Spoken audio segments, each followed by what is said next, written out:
Magandang umaga po. Narito na po ang magiging lagay ng panahon ngayong araw ng Sabado, August 31, 2024.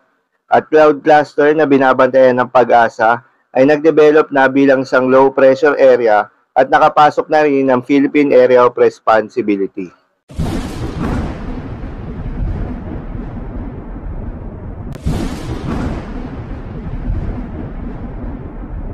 Sa kasalukuyan na tayo sa Pag-asa, itong southwest monsoon o hangin habagat ay patuloy pa rin nakakaapekto sa may western section ng Southern Luzon at Visayas.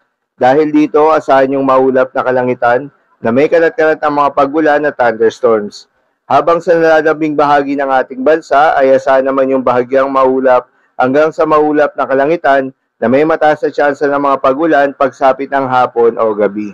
Samantala, yung binabantayan na cloud cluster ng Pag-asa ay nagdevelop na nga bilang isang low pressure area. As of 10 p.m. kagabi, ay nakapasok na rin ito ng Philippine Area of Responsibility. Ulitong namataan sa layong 930 kilometers east of Mindanao. Ayon sa datos ng Pag-asa ay mataas na rin yung tsansa nito na magdevelop bilang isang ganap na bagyo within the next 24 hours.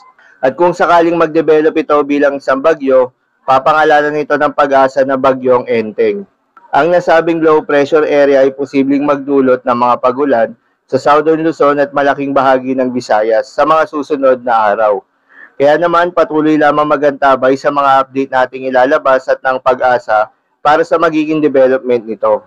Para naman sa magiging lagay ng panahon ngayong araw ng Sabado, dahil pa rin sa epekto nitong southwest monsoon, asahan sa Palawan ng maulap na kalangitan na may kalat-kalat na mga pagulan at thunderstorms. Posible ang mga pagbaha o pagguho ng lupa dahil sa katamtaman hanggang sa kung minsan ay malakas na pagulan.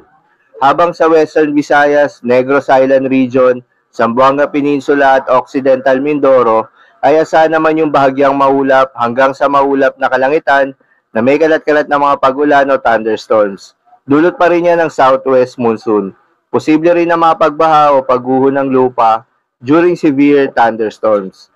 Sa Metro Manila naman at nalalabing bahagi pa ng ating bansa, ay asahan rin yung bahagyang maulap hanggang sa maulap na kalangitan na may kalat-kalat na mga pagulan o thunderstorms. Dulot naman yan ng mga localized thunderstorms. Posible rin na mga pagbaha o pagguho ng lupa during severe thunderstorms. Madalas nabobuo ang mga thunderstorms na ito tuwing hapon o gabi na nagtatagal ng 1 hanggang 2 oras. Kaya naman mag-ingat sa posibleng mga pagbaha o pagguho ng lupa during severe thunderstorms. Para naman sa lagay ng mga dagat baybayin, ayon sa Pag-asa ay wala tayong nakataas na gale warning sa anumang seaboards ng ating bansa. Kaya naman malayang makakapamalaot yung mga kababayan natin ng panahon yung araw ng Sabado at yung may mga maliliit na sakyang dagat. Dahil inaasahan yung banayad hanggang sa katamtaman ng mga pagalon. Ngunit iba yung pag-iingat pa rin, lalo na kung meron tayong offshore thunderstorms activity, asahan pa rin yung tsansa ng malalakas na hangin at kaakibat nito ang bahagyang pagtaas ng mga alon. So yun lamang po para sa lagay ng panahon ngayong araw ng Biyernes. Keep safe everyone.